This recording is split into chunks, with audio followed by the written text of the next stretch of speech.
Well, to start off my speech, I'd like to paint a picture in everyone's mind. I want everyone to visualize themselves back home exactly a month ago. Gathered around the table as you just might have enjoyed a Christmas Eve dinner. Gathered around family members and super excited. And perhaps the most thrilling part of the night has come for some of us. Board games. Board games bring out the competitive nature within all of us. I know it does for me.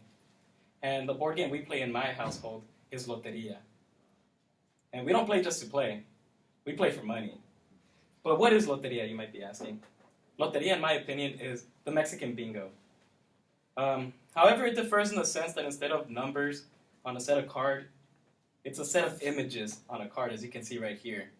And it also differs that instead of randomly drawing a ping pong ball with a number on it, a card is selected from a deck of cards that has a riddle on it, which is read by the cantor, or the announcer, and eventually says the name of the image, like as you can see right here, el camarón, translated as the shrimp.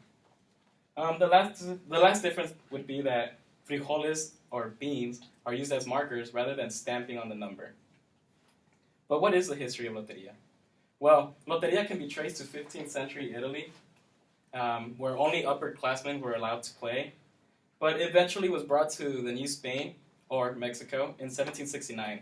Loteria was eventually made its way throughout all North America, Canada, Central America, just everywhere.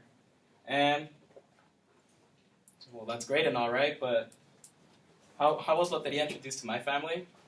It was introduced to my family in my generation via my Mexican aunt, who was introduced to it by her mother, who was introduced to it by her mother. So it would be my aunt's grandmother that would start this tradition of playing Loteria. For as young as I could remember, we would play Loteria every Christmas Eve before we open our presents, because my family, being Hispanic, loves to celebrate Christmas on Christmas Eve. I mean, I don't know why, but I don't mind. However, to enter the game, one must put down at least $1, and winner takes all.